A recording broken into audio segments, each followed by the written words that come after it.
Okay, here we go. We're going live in 3, 2, 1. Grab your mason jars, strap on that apron. It's time for Canning with the Diva, making her mark across the globe, teaching you how to safely preserve delicious recipes. Please welcome your host, Diane Devereaux, the Canning Diva.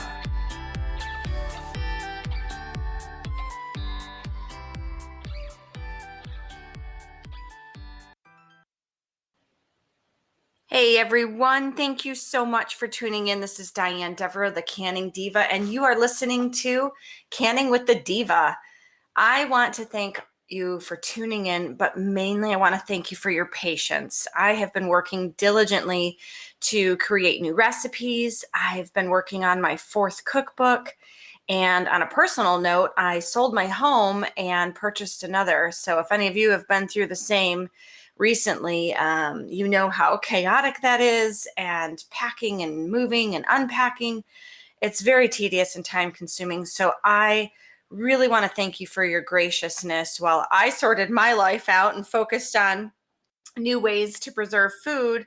And now that I've got everything situated, I'm super stoked to give you my undivided attention. So we are back in full swing, podcast mode, recipe creation. We're laying out a cookbook.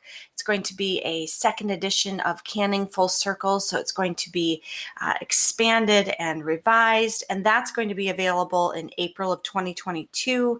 And I've just got so many amazing things in store for the upcoming year.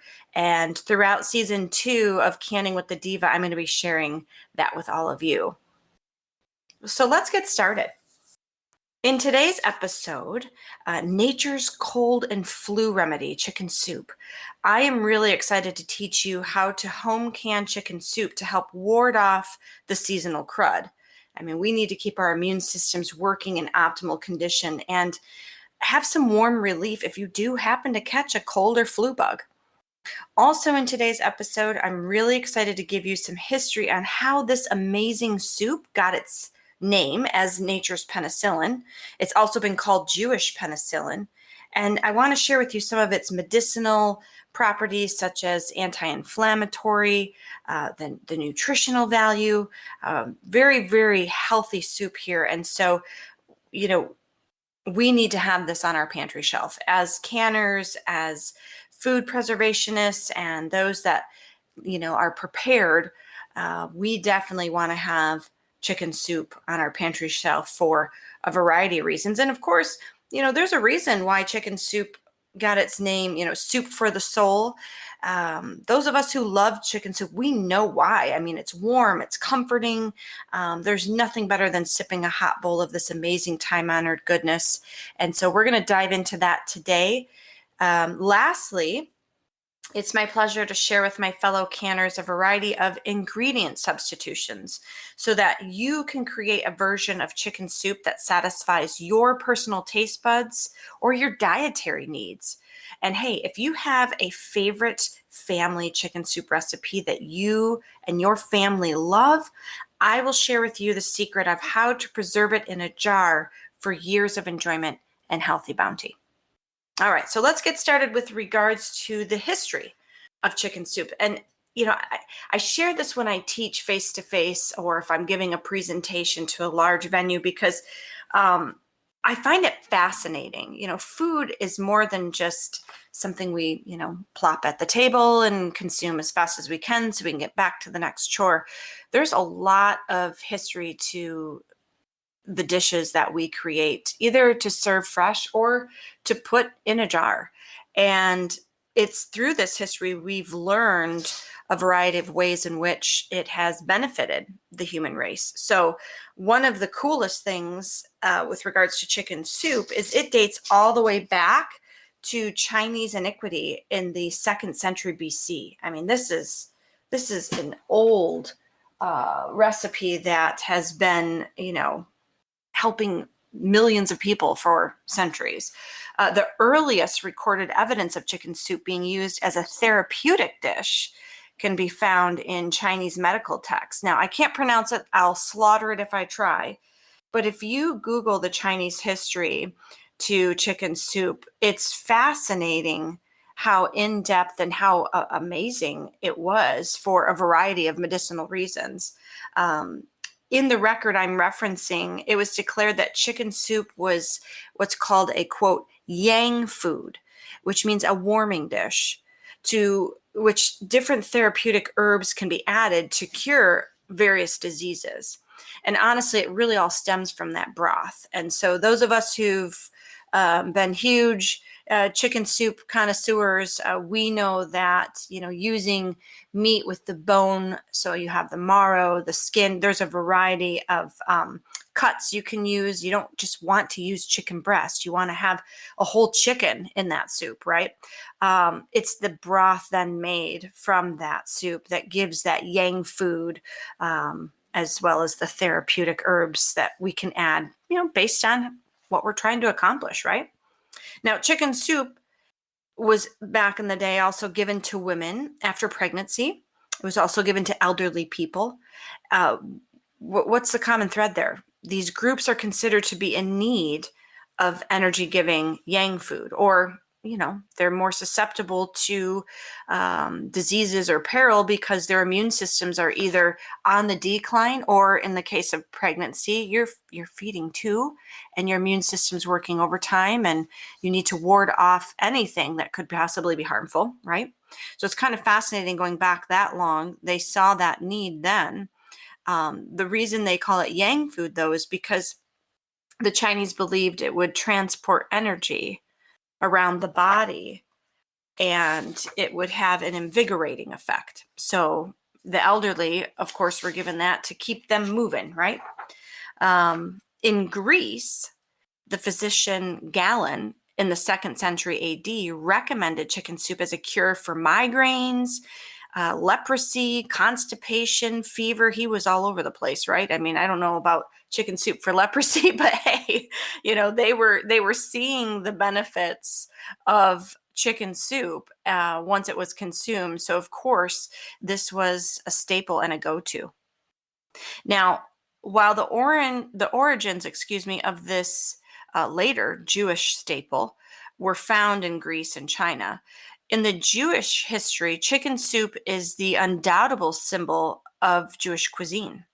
Now, although chicken was not always readily available in every Eastern European Jewish community, there was at least one day a year where every family, no matter their status, prepared chicken soup for Yom Kippur, the Jewish Day of Atonement. So a few centuries later, a story refers to the chicken of a rabbi, and when cooked, he, basically used it as a general remedy. So going right back to Greek and China, the Jewish community, this rabbi did the same. Now, towards the end of the Middle Ages, a Jewish philosopher and physician named Moses, he recommended chicken soup for the weak and the sick.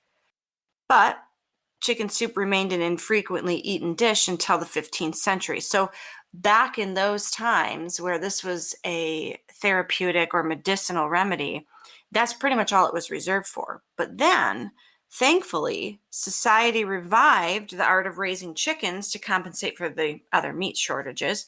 And so people began to create and eat chicken soup regularly. And then here we are today, right?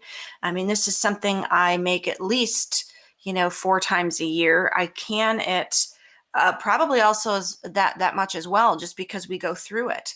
There's oftentimes I will preserve chicken soup in a pint jar purposely, because that's my quick lunch, right? Grab a slice of garlic bread or some soda crackers, heat up a pint of soup, bam, I've got a healthy lunch in like 10 minutes flat, and then I'm giving my body something amazing, and then I'm moving forward with the rest of my day.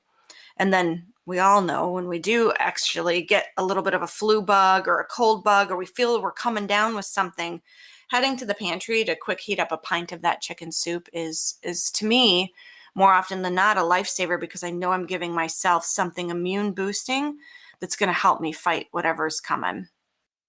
So some of the many health benefits of consuming the broth of the chicken soup is is that it's rich with essential fatty acids and protein. Both of these things help your body build and repair healthy muscle, bone, skin, and blood cells. And chicken broth is also a rich source of important minerals like iron. So right then and there, just the broth alone is going to give you many medicinal benefits, very, very, very healthy. But the chicken itself is high in oh gosh, I just slaughtered it. Oh, welcome back to podcasting, Diane. My goodness. Okay, let's just say it is filled with a particular nutrient that helps your body produce serotonin that can enhance your mood and give you the feeling of comfort, which is actually how chicken soup got classified as a comfort food. All right, I'm going to try one more time. I'm going to spell it first for all of you. It's Tryptophan.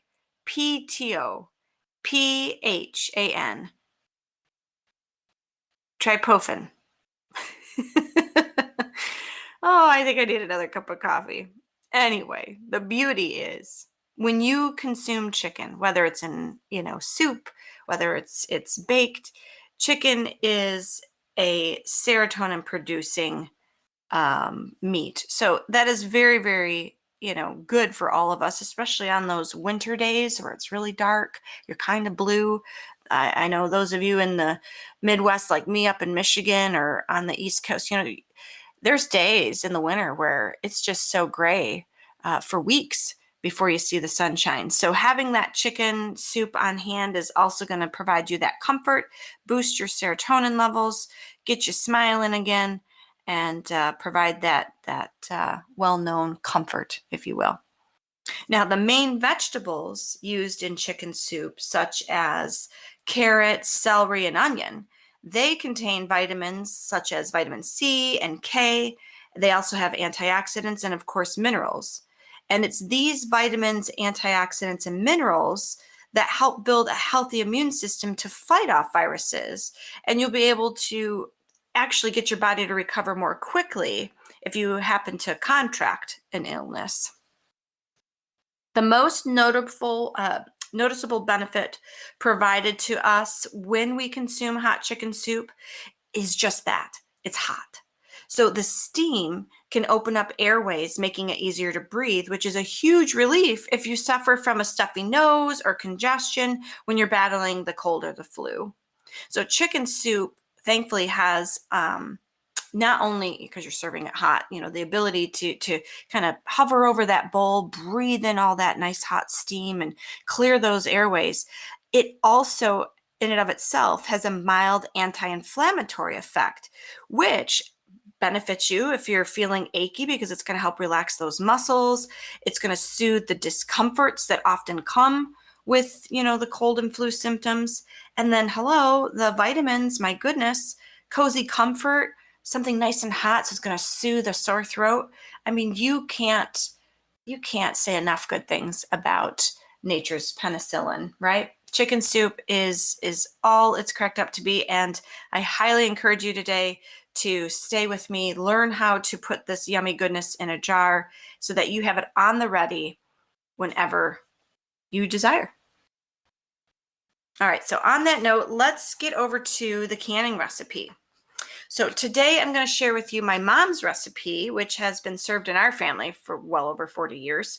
It makes approximately 8 quarts or 16 pints, okay? If you wind up with a bunch of leftover broth after you've filled your jar with the soup, definitely preserve that remaining liquid by itself. You can just use it as some broth or stock, if you will. And you can heat that up when you're trying to make rice or couscous or any recipe down the road that requires, broth. Now you've got an extra pint or so sitting on your pantry shelf.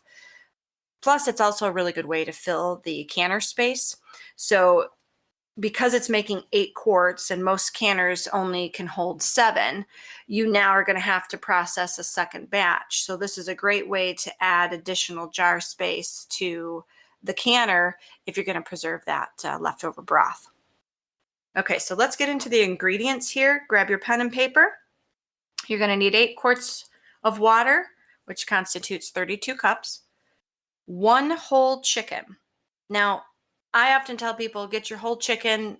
Your butcher can cut it into pieces, or oftentimes it's already cut into pieces for you and wrapped for sale. However you do it is fine. Just know that you want to keep the skin on and the bone in. Okay, that's very, very important. You want to have 3 bay leaves. At minimum, you can do more if you so choose. 5 to 10 garlic cloves, and you want to either chop them fine or mince them. It all depends on how you like to see it in your soup, on the end of your spoon. I personally like to rough chop my garlic because I love getting bits and bites of it throughout the soup. Others of you might prefer to mince it because you want it well dispersed. You don't want to see large chunks of the clove. And then for those of you like me who really, really love garlic, you can't go wrong by adding more. You can add upwards of a whole clove if you so choose. Or not clove, excuse me, a whole head. But again, it's your choice because the acidic value of this soup is already so low that we have to process it for the max. These herbs, whether they're fresh or dried, are not going to make a difference, like in a negative impact, if you will. I also want you to add 1 tablespoon of dried basil leaves. If you have fresh on hand, you double that to 2 tablespoons. Go ahead and chop that real fine. 1 tablespoon of sea salt. Now, if you are on a low sodium diet, okay, you do not need to add the salt.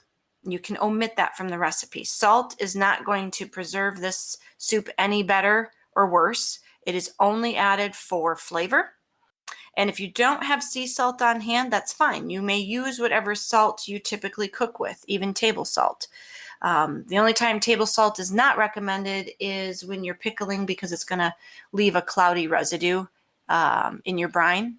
But when you're pressure canning meals in a jar, soups, stews, the salt is all personal preference. Okay, please also add 1 tablespoon of dried oregano, 2 teaspoons of black pepper, 1 large Vidalia onion diced, 6 large carrots, obviously peeled and chopped, 4 stalks of celery, including those leaves. So if you happen to have the heart of the celery with all of those beautiful leaves in its center, definitely use that. Save your exterior stalks for other recipes. And go ahead and chop that celery up as you see fit. Again, I like to coarsely chop those leaves so that I have beautiful pieces remaining in the jar. Others of you prefer to, dice that real fine or have it real small. So that's, again, totally up to you. If you happen to be like my cousin, God bless her, she has a celery allergy. I don't know how she does it. I'm so proud of her and her diligence. But if you have an allergy to any one of these ingredients, you may omit them. The goal here is to create a soup that you're going to enjoy eating, right? So 4 stalks of celery. And then I want you to make sure you have some tomatoes on hand. Now, you can get creative. If all you have are 3 large tomatoes, perfect. Core and dice them. Add it to the soup. But if you have already been canning for some time now and you happen to have a pint-sized jar of my basil diced tomatoes in your pantry, throw those in the soup. Oh my goodness, it's absolutely amazing. Now that's a spin on my mom's recipe, and so you may do the same. If you don't have any fresh tomatoes and you're out of basil diced tomatoes, go down to your pantry and grab a pint jar of your favorite salsa. You'll be amazed at what that will do to enhance the flavor of the soup. And if you like hot and spicy salsa, that's definitely going to give the soup a kick. It's definitely going to clear those airways. So if you like it hot and you know that you're creating this chicken soup for medicinal reasons, to reserve in case somebody gets sick or they're fighting off an illness, that jalapeno content, or if you like habanero in your salsa, however you make your salsa, is definitely going to translate in that chicken soup. So keep that in mind when you're getting ready to make this recipe. Get creative and think of ways in which you might be able to use some of your other home canned goods. Now, if you're just wanting to stick to the recipe, 3 large tomatoes is all you're going to need. All right. Using a deep stock pot, I want you to add the water, all the chicken pieces or whole chicken, the bay leaves, garlic, basil, salt if you're using it, oregano, black pepper, and the onions. The goal here now is to bring this to a boil.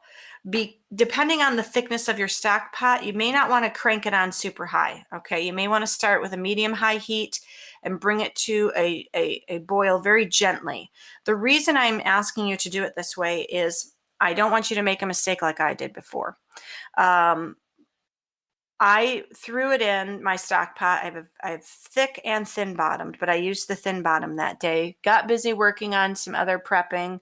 And when I went to stir the chicken, the bottom two pieces that were sitting closest to the heat source actually scorched and burnt in the water. No joke. So what that did is it cost me the entire broth. I had to dump it because once something gets scorched and burnt in that manner, everything is flavored by it.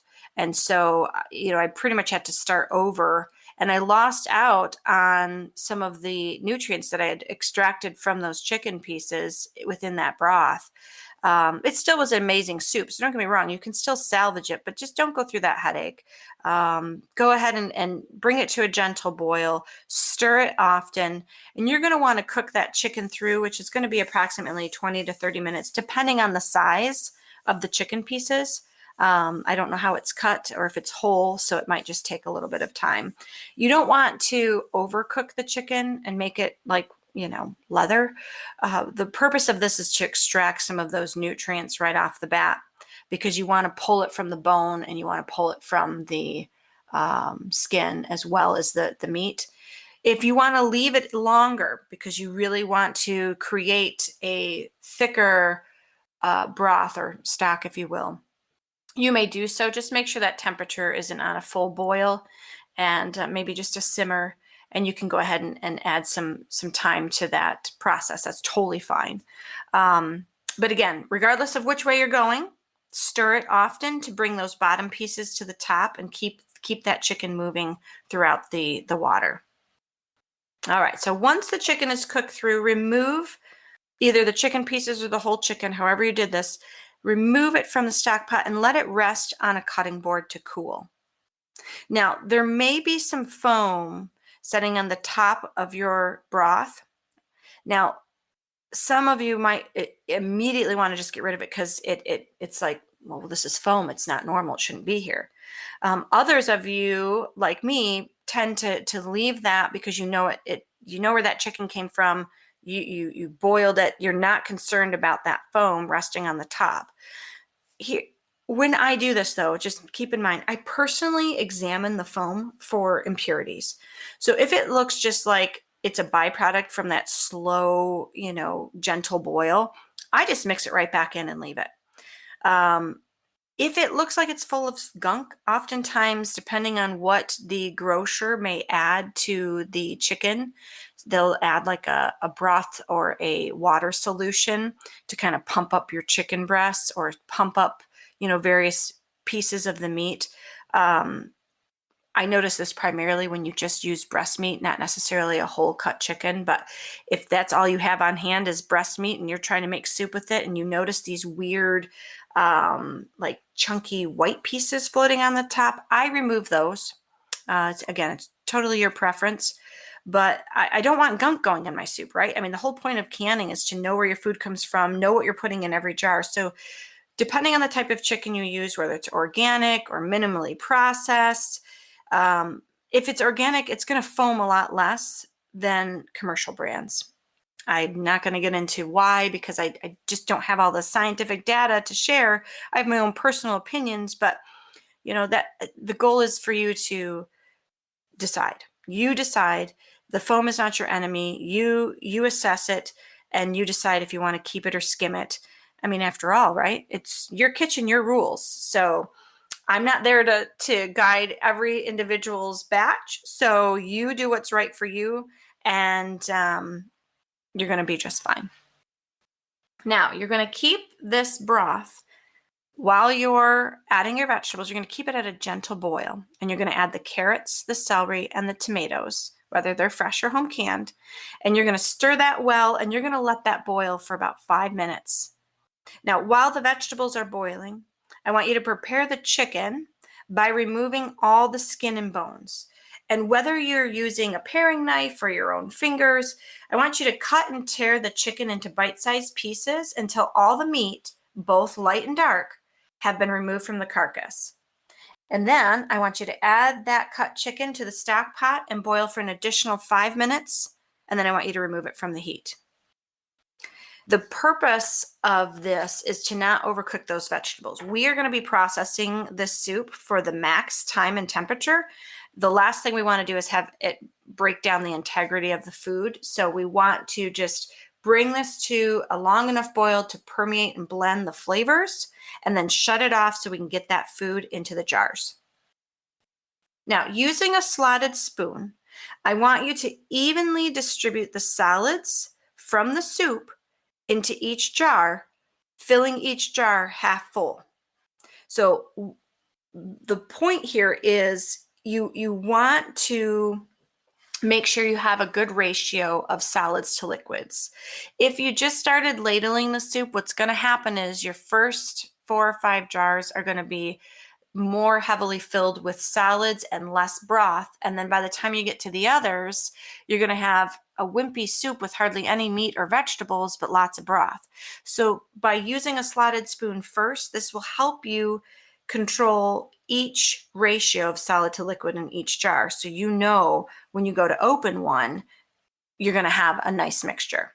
Now, once all of the solids, right, all of your vegetables and meat have been evenly distributed, now you go back with a ladle and you ladle the hot broth into each jar, making sure you leave a 1-inch headspace. Now, after all the jars are filled, headspace is measured, I want you to wipe each jar rim with a washcloth dipped in vinegar, because that vinegar is going to cut through the grease from the chicken and any particles that may have snuck up there on the jar rim. Then place your lid and ring on each jar and hand tighten. Now, depending on your elevation, you're going to process the jars in a pressure canner at 10 psi for a weighted gauge, 11 psi for a dial gauge. If you live in a higher elevation, you're going to need to use 15 pounds of pressure. So be sure to check your elevation and use the elevation chart on my website at canningdiva.com to ensure you have your canner working at the right temperature to kill any harmful foodborne pathogens. You're going to process your pints in a pressure canner for 75 minutes, quarts for 90 minutes. And then after processing, let your pressure canner return to 0 pressure naturally. Sometimes this can take upwards of a half an hour. Once you remove your canner lid, however, please let your jars rest an additional 10 minutes before removing them from the canner to cool.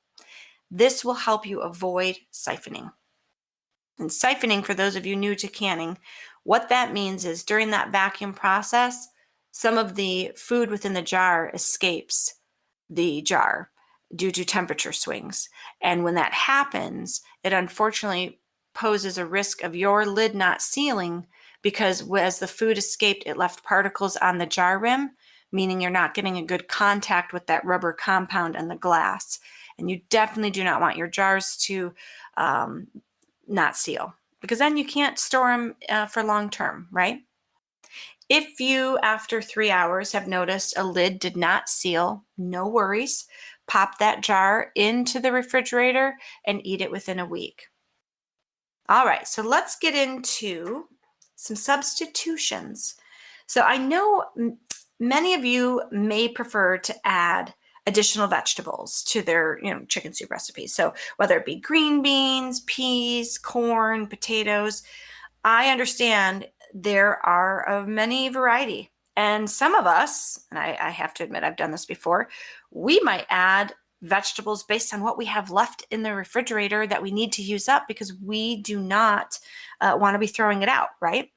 So feel free to do this. Feel free to massage the recipe to your liking.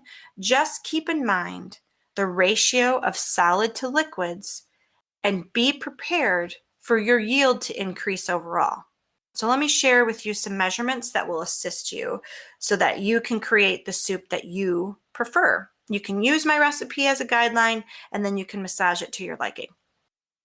So to start, jot this down. If you wish to add, say for instance, 2 additional cups worth of vegetables to my recipe, you will need to increase the water by 4 additional cups. So this 2 to 4, this, or 1 to 2 ratio, use this as you go to expand upon my recipe. When you are doing so, you're going to increase your overall yield, by an additional quart or 2 pints of soup. Okay, so for every 2 cups of vegetables, you add 4 additional cups of water, and it will yield 1 additional quart of soup or 2 additional pints of soup. So for instance, if you wish to add 1 cup of corn kernels to my recipe and say for instance 1 cup of green beans, you will add an additional 4 cups of water at the start of the recipe when you're boiling that chicken. If you add, for instance, 1 cup of peas, 1 cup of potatoes, 1 cup of corn kernels, and 1 cup of green beans for a total of 4 cups of solids, now 4 cups of vegetables, you then must add 8 additional cups of water to the recipe. See? It's easy peasy. Math is fun, especially when you know at the end of that equation you are going to get more soup, and a soup that's filled with all the yummy vegetables you love. All right, any questions on that? Do not ever hesitate to message me on Facebook, shoot me an email at Diane@canningdiva.com. I want you to feel confident when you are in your kitchen pressure canning any of my recipes, or if you're looking to make some substitutions. I know many of us have dietary needs. Some of us have to stay away from inflammatory foods. And so we have to get creative. And I want you to feel the ability to do so is easy and safe. All right. Also, if you need some advice and you want to be a part of a canning community, I highly encourage you to pop over to Facebook and join my canning group, which is called Canning, Dehydrating, and Long-Term Food Storage. The members there are just fabulous. I love our group. We are all fellow canners. We dehydrate. We do cold storage. There's a lot of amazing people in my group, and they're all variety of levels of expertise. Some are very new, some are veteran. The beauty is no question is a dumb question, and everyone is generally willing and able to help. So head on over and be a part of the community, and use that as a platform to get your questions answered. And of course, I'm always there for you. Now, for those of you who already have a family favorite recipe, not to worry. You may preserve it in a jar. You simply must ensure that you have a 50% higher ratio of liquids to solids. There really isn't a wrong vegetable to add to the soup. I have even added kale and cabbage to my chicken soup when canning it, because that's what I had left over in the refrigerator, and I had this half a head of cabbage I just did not want to throw out. So I made sure I measured how much I had chopped up, and I used that ratio, 2 cups of solids, add 4 cups of liquid, and I was able to, I call it off-road, my own recipe. You may do so with your family favorite. Just make sure that as you're creating it, you're keeping that math in mind. Now, also when preserving your own chicken soup recipe, I highly encourage you to fill your jars half full of the solids first. So really nothing changes from the framework that I've provided today. Just know that you will process it also at the same processing time, because you're hitting such a low acidic level that the maximum is required, especially if you are using your own recipe. And that max of processing time is 75 minutes for pints, 90 minutes for quarts. And of course, depending on your elevation and your canner type, you definitely want to start at the 10 psi or modify that if you are in a higher or lower elevation. Or, for instance, you have a weighted gauge canner versus a dial gauge canner. Okay, so use my recipe as a framework, but do not be afraid to put your own family favorite in a jar. Well, my friends, this concludes my first episode of Season 2, Canning with the Diva. I am so very thankful for you tuning in, and I look forward to next week, where I will be talking about canning gorgeous gifts in a jar. With the holidays right around the corner, can you believe it? I can't. I can't believe Thanksgiving is here. I want you to learn how to preserve delicious and visually appealing gifts to give this Thanksgiving and Christmas season. I will teach you how to use cranberries, which is a seasonal favorite in my household and many of yours. I will teach you how to use cranberries in recipes and how to preserve it and share that goodness throughout the holidays, as well as teach you how to preserve fun gift ideas like cinnamon apple rings and blueberry pancake syrup. Those will put smiles on the faces of your family and friends this season as you share the warmth and kindness of home canning. Until next time, everyone, happy canning. Thank you for listening. Be sure to tune in next week for another episode of Canning with the Diva. For tips, recipes, and techniques, please visit us online at canningdiva.com.